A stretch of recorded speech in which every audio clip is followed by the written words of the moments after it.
Programa Rio Sem Fronteiras, uma parceria da Ordem dos Advogados do Brasil com a TV Alerj, aqui toda quinta-feira, às 8 horas, volta com um tema de todo interesse do Carioca e do Fluminense. Nós vamos discutir hoje o Dia Internacional das Cooperativas, o cooperativismo, que é um tema importante para o desenvolvimento econômico, social, político, e que alavanca não só a economia, mas como promove cidadania. Para isso, a gente tem aqui um especialista, o presidente da Comissão Especial de Direito Cooperativo, que é o meu querido amigo advogado lá da OAB, Ronaldo Gáudio. Seja bem-vindo, Ronaldo. Um prazer recebê-lo aqui com esse tema que é muito importante para nós na ordem econômica, na ordem política e na ordem social. Eu tenho aqui, Ronaldo, que a ONU define as cooperativas como associações autônomas de pessoas que se unem voluntariamente para atender às suas necessidades, aspirações econômicas, sociais e culturais. A importância do cooperativismo para a economia, Ronaldo? Bom, obrigado, Nicodemos, pelo convite. Prestígio muito grande participar de um programa desse com essas instituições, tanto a OAB quanto a Alerj. É espetacular e para dar visibilidade a essa pauta aqui, a despeito do que você disse, de toda a relevância que ela tem para a promoção de uma democratização da iniciativa privada, para a justiça social, para a geração até de patamares de desenvolvimento superiores ao que uma empresa capitalista pode gerar. A despeito disso, é uma pauta pouco frequentada, como você bem sabe, né? Então, essa oportunidade vale ouro.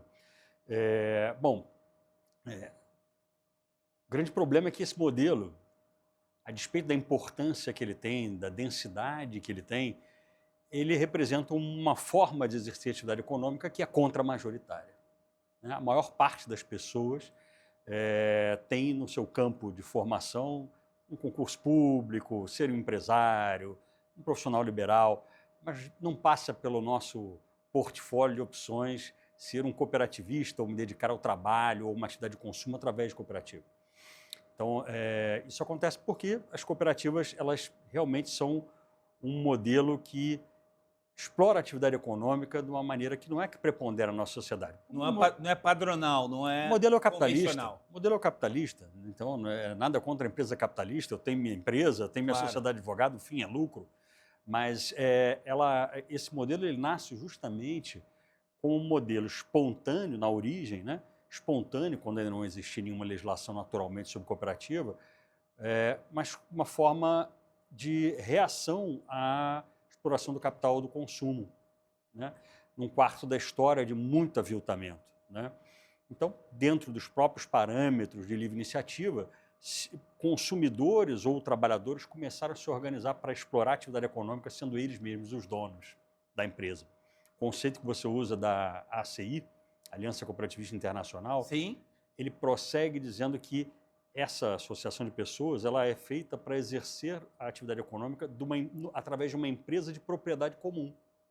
coletiva. Coletiva. Então, ali o próprio consumidor ou o próprio trabalhador é o dono da empresa através da qual ele vai consumir um produto ou um serviço ou vai trabalhar.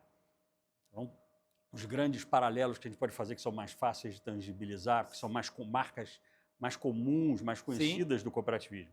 Unimed, ao invés de eu ser simplesmente um credenciado de uma operadora dessas conhecidas, eu sou um dos sócios proprietários da própria operadora. Que coopera no desenvolvimento de uma atividade. Exato. Essa atividade ela se dá eminentemente no regime de cooperação.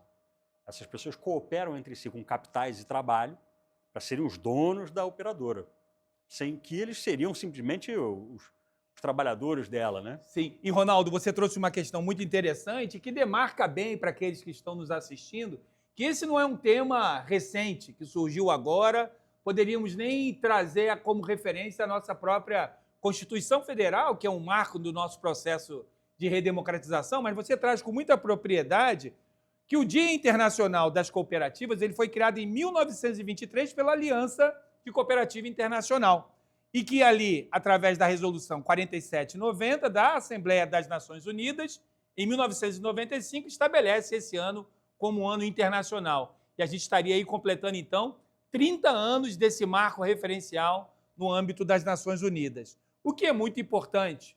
O que é muito importante e que demarca a responsabilidade do Estado brasileiro com esse setor. Ronaldo, queria que você trabalhasse agora um pouco para aqueles que estão nos assistindo a ideia da participação social, né? Ou seja, a cooperativa ela é resultado de um entendimento a partir da participação social. Queria que você falasse, então, isso como um elemento-chave de constituição das cooperativas. Pense que o desafio que é, mas a vantagem que pode ser, você conseguir organizar trabalhadores para que eles percebam que eles podem ser, ao mesmo tempo, os empresários e os trabalhadores de uma empresa, né? Isso exige mobilização social. Isso exige uma coordenação de comportamentos entre esses trabalhadores.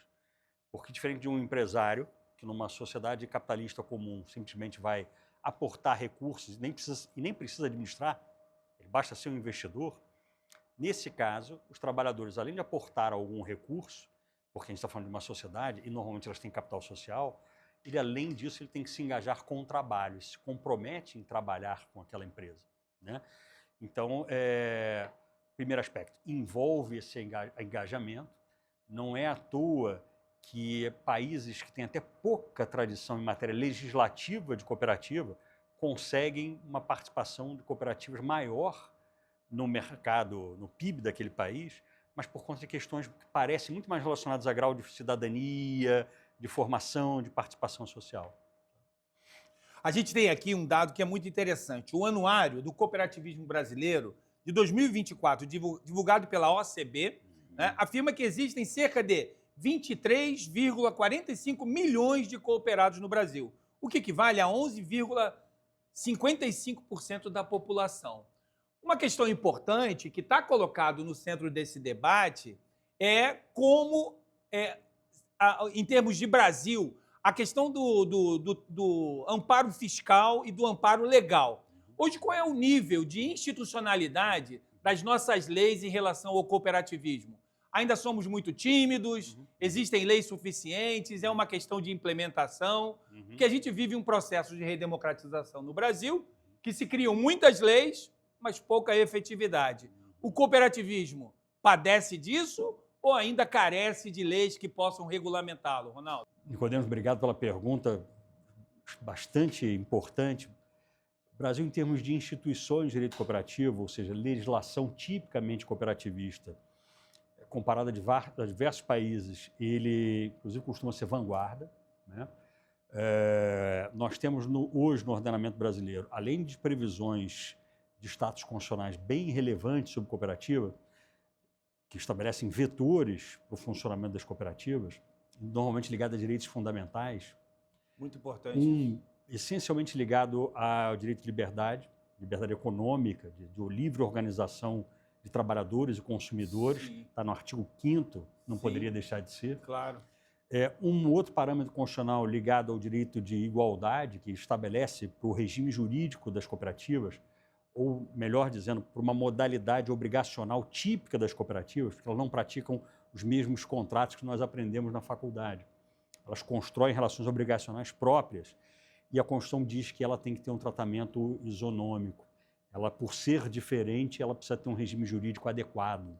Isso é bem interessante, inclusive no campo tributário, mas não só. Claro. E o terceiro vetor, que é um comando direto para o Estado, dizendo que a legislação tem que, para se distinguir as cooperativas, só pode ser para apoiar e estimular. É uma ordem ligada, está na ordem econômica constitucional, ligada a direito, capítulo da Constituição, e está ligada diretamente a desenvolvimento, por conta do que as cooperativas podem entregar de diferencial para a geração de desenvolvimento. Então, algo semelhante com o que se faz com pequena e microempresa, também se cria uma distinção positiva na Constituição. Então, isso, bases constitucionais gerais, e além disso, tem previsões setoriais. Mercado financeiro, para a agropecuária, né, para a mineração. Então, são setores econômicos que também têm previsões específicas sobre cooperativa, embora para qualquer atividade econômica se deva aplicar aqueles 3 vetores iniciais que eu falei.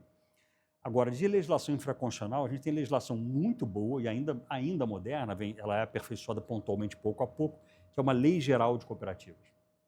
Então, ela trata basicamente do regime societário e operacional das cooperativas. E ela foi bastante inovadora, foi a primeira legislação no planeta a a estabelecer um conceito jurídico para uma figura obrigacional chamada ato cooperativo, que acabou de ser contemplado na nossa reforma tributária. Bom, temos uma lei também de cooperativas de trabalho, uma lei específica de cooperativas de crédito, a marca mais conhecida, Sicoob, Sicredi, nós vemos, principalmente depois do Campeonato Brasileiro, todo mundo passou a conhecer mais o Sicoob. Né? Pois é. Enfim, e temos uma lei também específica para cooperativas sociais. Além dessas leis especificamente cooperativistas, nós temos importantes normas legais sobre o regime jurídico das cooperativas, mas em leis de outras disciplinas, de outros temas. Que faz essa interseção. Que faz a interseção, ou seja, pega um tema específico e, olha, para a cooperativa isso aqui tem que ter um tratamento específico. Então, na lei de recuperação de empresas, a gente tem dispositivo específico. Na CLT, dispositivo específico. Né? Bom, e em outros diplomas também, e bastante em normas regulatórias. Né? A regulação setorial dos mercados também costuma plasmar normas bem adaptadas para a cooperativa. Agora, Ronaldo, você está trazendo uma questão que é muito interessante, que nos remete a uma reflexão, porque quando a gente aborda aqui o ano internacional, né, ou melhor, o Dia Internacional das Cooperativas, a gente acaba posicionando e situando o tema das cooperativas numa perspectiva do desenvolvimento do Estado. E aí, como ela tem na engrenagem esse impulsionamento econômico, o que fica a pergunta é, a quem compete na estrutura do Estado, em relação aos poderes, e aí especialmente ao Poder Executivo Federal, Estadual, aqui no Rio de Janeiro, impulsionar e fortalecer a ação cooperativa como um meio de desenvolvimento para o Estado brasileiro? É uma pergunta que eu te faço, mas isso você responde no próximo bloco. Aguenta aí que a gente já volta.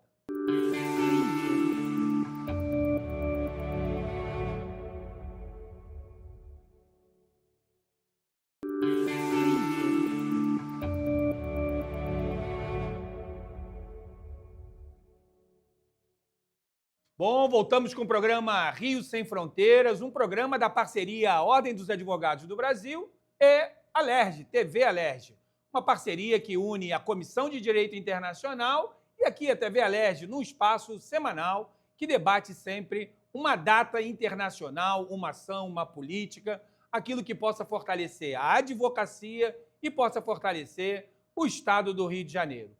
Nós estamos debatendo aqui o Dia Internacional das Cooperativas, muito importante no contexto não só da advocacia como um todo, mas também do nosso desenvolvimento. Para isso, a gente convidou aqui, tem aqui um convidado muito especial, advogado, especialista no tema, presidente da Comissão Especial de Direito Cooperativo da OAB, aqui do Rio de Janeiro, Ronaldo Gaudio. Ronaldo, te fiz uma pergunta no primeiro bloco e te passo a palavra imediatamente. A quem cabe impulsionar o cooperativismo como uma política de Estado para o desenvolvimento? Bom, a pergunta, da maneira mais apropriada de se responder, seria ao Estado como um todo, em todas as esferas de todos os entes federativos. Né? Existem, inclusive, constituições estaduais e leis orgânicas que estabelecem disciplinas sobre o cooperativismo. Mas, ao longo da trajetória do Estado brasileiro, isso tem tido mudanças pouco a pouco. Né? Nós temos uma entidade que, a despeito de ser uma entidade privada, ela há bastante tempo foi reconhecida como uma entidade de representação do cooperativismo. Então, ela tem, inclusive, uma função de órgão oficial de consulta de governo. Então, os governos mudam suas políticas, essa é uma das instituições que permanece. Estou falando da Organização das Cooperativas do Brasil. Então, ela tem vinculada a ela, inclusive, um sistema S, assim como a indústria tem, a pequena e microempresa tem, e tem esse papel vital, justamente, de fazer a aprendizagem do cooperativismo. Nós temos, nesse momento, voltamos a ter uma Secretaria Nacional de Economia Solidária, onde as cooperativas, principalmente as cooperativas mais populares, estão ali inseridas. Né? Agora, nada impede, e existem precedentes assim, de órgãos de Estado serem criados, superintendências, secretarias ou departamentos dentro da estrutura estatal, com a missão de desenvolver políticas públicas envolvendo cooperativa. Tudo por conta dessa vocação que se reconhece, da própria estrutura dela, uma geração maior de desenvolvimento. A gente pode dizer até, na prática, por que isso acontece, né? Porque elas, para não ser um discurso simplesmente vazio, né, que elas geram mais desenvolvimento, mas quais são os mecanismos que fazem que elas gerem esse desenvolvimento? Então, isso naturalmente pode vir por estrutura de todos os entes federativos. Claro. E aí, assim, trazer um dado aqui para aqueles que nos assistem, né? O nosso programa apurou aqui algumas informações e você está entregando aqui, Ronaldo, com muita competência, as informações necessárias para a gente sair daqui empoderado com esse tema. Um dado.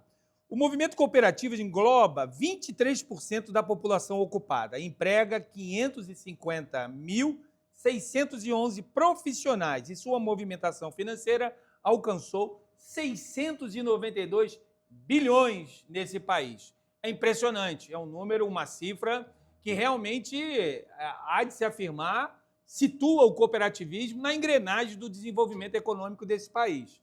A gente falou de algumas áreas, né? Ou seja, que são áreas que são demarcadas para a atuação do cooperativismo. A questão da saúde, a questão financeira. Você poderia trazer, assim, hoje, qual é a ponta de lança hoje dessas áreas em relação a esses investimentos econômicos, Ronaldo? Acho que, inquestionavelmente, historicamente, o setor que mais utiliza a estrutura do cooperativo para a produção é o agropecuário. Não é à toa que os números são muito impulsionados nos cooperativos pelo agro. Tá. E segue sendo. Entretanto, a gente tem visto, em termos de marca, a gente é notório a Unimed, o papel da Unimed no mercado de saúde suplementar. Ele costuma, inclusive, ser balizador de mercado para remuneração do médico. Ele costuma equilibrar um pouco o mercado em relação a isso. Agora, as cooperativas financeiras, ao lado de cooperativas de transporte, especialmente transporte de carga, as cooperativas financeiras são aquelas que mais têm se destacado ao longo do tempo, em boa parte porque antes o mercado estava reservado à iniciativa dos bancos. Antigamente só se permitia cooperativa de crédito onde o banco não tinha interesse. Então, pouco a pouco, e com um marco referencial muito importante a partir de 2009, com uma lei especial, uma lei complementar específica para o Sistema Nacional de Crédito Cooperativo, e aí a gente começou a ter a regulação pouco a pouco, ampliando a possibilidade das cooperativas atuarem em centros urbanos grandes e terem um público aberto e não ser segmentados por pequenos municípios ou por tipos de indústria, tipos de categorias profissionais e por aí vai. Então, naturalmente, algo que era tão restrito tende a crescer, e é o que a gente tem assistido. Agora, o grande prenúncio que se avizinha aí, vamos ver como isso de fato vai se desenvolver, é um mercado que realmente estava reservado à iniciativa privada capitalista, era tratado como ilegal de ser explorado por cooperativa, debaixo do mesmo teto constitucional, mas era tratado como ilegal. Sim. Que é o mercado de seguros. Tá. Então, nós tivemos um projeto de lei aprovado não tem muito tempo, e a regulação começa a ser erigida para regular o exercício da atividade de seguros através também de cooperativas. Muito interessante. Eu quero te trazer uma outra questão que aí, inclusive, evidencia que essa casa legislativa, a casa, né, que tem a função institucional no Estado do Rio de Janeiro, exercer a promoção de leis e o controle da atividade do Estado, que é o projeto de lei 2868 de 2014, do deputado Carlos Mink, que institui o Programa de Incentivos à Criação e Fortalecimento de Cooperativas de Trabalho. Essa iniciativa legislativa, ela chama a atenção em relação a o que hoje mais é importante para incentivar o cooperativismo no Brasil. O que você sugeriria para as autoridades, os deputados que nos acompanham, a sociedade de maneira geral, Ronaldo?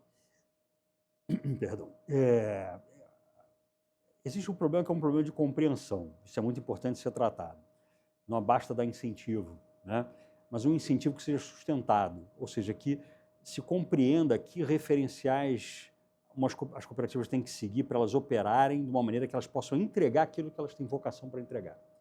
Se isso acontece de maneira equilibrada, isso pode vir acompanhado de incentivo fiscal, isso pode ser acompanhado de uma política tributária necessária, né, que pende há muitos anos, né? A gente tem hoje cooperativas de trabalho, e é o objeto do projeto do deputado Mink. Do ponto de vista tributário, participar de uma cooperativa de trabalho hoje ainda significa uma carga tributária maior do que se eu trabalhasse através de uma sociedade limitada, por exemplo. Olha isso. Então, um modelo que gera mais desenvolvimento, ele está desestimulado por conta da carga tributária final? Sim. Isso realmente não contribui. Então, às vezes, só com um tratamento adequado já está dando uma política de incentivo que se espera há muito tempo. Agora, lógico, pode ter políticas dirigidas, né? No caso do deputado Mink, a gente tem uma possibilidade imensa de potencial de geração de distribuição de riqueza, de geração de distribuição de riqueza mais justa, com as cooperativas de reciclagem. Isso é mote do deputado Carlos Mink. Claro, né? verdade. Enfim, mas elas têm uma legislação específica hoje, que deve ser seguida, que assegura um feixe de direitos sociais para esses trabalhadores, que é muito relevante. Que é muito importante. Muito relevante. Não estamos aí subtraindo nada, né, em relação aos direitos sociais. Até porque, na verdade, a gente está falando, no caso das cooperativas, de direitos sociais mínimos. O teto não está definido, porque se definir é o piso. Claro. Uma cooperativa bem-sucedida pode gerar remuneração e outros direitos que ela mesma pode criar por Assembleia Geral. Mas estão muito desestimulados, perdão, Nicodemo, do ponto de vista previdenciário. Porque a carga previdenciária, talvez a gente tenha que pensar em alguma legislação específica para esse segmento, a carga para o cooperado, como ele não é só o dono, é também o trabalhador, você não tem a contribuição previdenciária patronal, é tudo sobre o trabalhador, na faixa de 20%. E desestimula, né? Desestimula, até porque o tratamento é ruim em outros aspectos. Um funcionário tem possibilidade de deduzir, e a empresa tem possibilidade de deduzir da contribuição previdenciária dele e de imposto de renda, benefícios que a Fazenda, infelizmente, não reconhece que podem ser deduzidos no caso da cooperativa. Estou falando, por exemplo, de transporte, alimentação. O trabalhador CLT tem essas deduções, a empresa pode deduzir isso da tributação, o cooperado sofre a tributação, segundo o entendimento equivocado da Fazenda, sofre a contribuição sobre tudo isso. Pois é. E aí você mencionou uma questão aqui que é importantíssima e que está colocado exatamente nesse contexto do cooperativismo, que é a questão da reciclagem, a questão da ecologia. Vou nos ODS e vou na COP30, né? Então, eu queria trazer essa pauta para você, aí em novembro, batendo a porta, na cidade de Belém. O Brasil recebe um dos maiores encontros que debate o mundo no grande desafio ambiental, a Agenda 2030, os ODS e o cooperativismo. Queria que, nessa deixa que você me deu sobre a questão dos materiais recicláveis, falando de ecologia e falando de meio ambiente, falando de COP30, queria trazer para você a Agenda 2030 e o cooperativismo. Nós sabemos, Nicodemo, que a ideia de sustentabilidade e desenvolvimento ela transcende bastante o meio ambiente, mas integra meio ambiente, lógico. Sim. Né? Além do Dia Internacional do Cooperativismo, que é todo primeiro sábado de julho, a ONU, pela segunda vez, primeira vez em 2012, segunda vez esse ano, coincidindo com a COP, né, declara 2025 como o segundo ano internacional do cooperativismo. Ela faz isso propositadamente porque ela insere as cooperativas nas ODS, né, nos Objetivos de Desenvolvimento Sustentável até 2030, como uma das ferramentas estratégicas para a geração de desenvolvimento. Então, as cooperativas elas têm essa vocação para um desenvolvimento sustentado por conta da estrutura mesmo dela, de como elas exercem a atividade econômica. Primeiro que vamos imaginar uma empresa qualquer, que muitas vezes até uma multinacional, onde é que está o sócio de uma empresa que está explorando atividade econômica na Amazônia? Lá existe uma política fiscal muito ruim para você não industrializar nada, inclusive. Tudo é simplesmente extraído para ser beneficiado ou numa capital mais para o Sudeste, ou no Sul, ou no exterior. A forma mais primitiva do capital, né? Extrativismo puro, sabe? Então deixa-se muito pouco. Se eles tentarem beneficiar alguma coisa, a tributação passa, não vale a pena que eles beneficiem, industrializem nada, enfim. Bom, mas o sócio da cooperativa, ele, por estrutura da própria, como envolve consumo e trabalho do sócio, necessariamente, ele não é só um investidor que está fora do país, o resultado da exploração daquela atividade econômica, ela é distribuído para os sócios que têm raízes com o local. Pois é. Então, você tem maior retenção da riqueza ali. De vez em quando há uma ameaçazinha no cooperativismo para se mudar um pouco essa característica, mas ela ainda é preponderante. Além do excedente ser distribuído para o sócio, que não é um investidor que está longe, mas que está no entorno, a forma de distribuir esse excedente ela não concentra, ela desconcentra. Porque na empresa capitalista você distribui em regra proporcional ao capital. Claro. Na empresa cooperativista, estou chamando cooperativa de empresa propositadamente, ela tem a finalidade econômica, mas o excedente é distribuído proporcional às De maneira atividades de horizontal, né? consumo ou às atividades do trabalho do sócio. Então, toda a estrutura empresarial está dedicada a gerar vantagem não ao capital, mas ao trabalhador ou ao consumidor. Tá. Então, você tem uma distribuição muito mais atomizada da riqueza que é gerada. Não, excelente, Ronaldo. Eu queria prestigiar o que você está entregando aqui hoje a título de reflexão para aqueles que nos assistem nesse grande desafio que é impulsionar a economia do Brasil, o desenvolvimento do nosso país e trazendo essa data tão importante que é o Dia Internacional do Cooperativismo, das cooperativas. E queria abrir esse momento final aqui, pegando a grande reta do nosso programa, para você falar um pouquinho sobre o desafio para nós, advogados. Como é que se situa hoje o mercado, né, a questão do advogado e o cooperativismo? Queria que você falasse isso e também falasse da comissão especial, né, que nós temos na OAB, com a liderança da presidenta Ana Tereza Basílio, e deixasse aqui um convite para aqueles que se interessarem. Sim. Eu tive o privilégio, naturalmente, de a doutora Ana Tereza de ser reconduzido para a Comissão de Direito Cooperativo, que me honra muito. A doutora Ana Tereza, nós sabemos a referência que ela é para a advocacia, inclusive uma advocacia feminina, né? Ou seja, que enfrenta, empreende, né? Enfim, e então ter na gestão dela esse reconhecimento é muito positivo, porque é uma grande missão apresentar para a nossa classe que existe esse outro tipo de pessoa jurídica que não só pode ser prestado serviço para elas, mas que pode ser constituída. Alguns empreendimentos que batem a porta do advogado têm vocação para cooperativa. É mais fácil acabar derivando a construção de uma associação, de uma limitada, muitas vezes de uma SA, mas não com muita frequência entra no radar do advogado a possibilidade de induzir ou orientar, direcionar a criação de uma cooperativa. Um dos fatores para que isso aconteça é porque eu acredito que eu não tive, você também não, essa disciplina sequer mencionada nos bancos da Faculdade de Direito. Sim, subcategorizado. Né? Quando muito uma eletiva, alguma coisa assim. Com sorte. Enfim, com sorte, com muita sorte.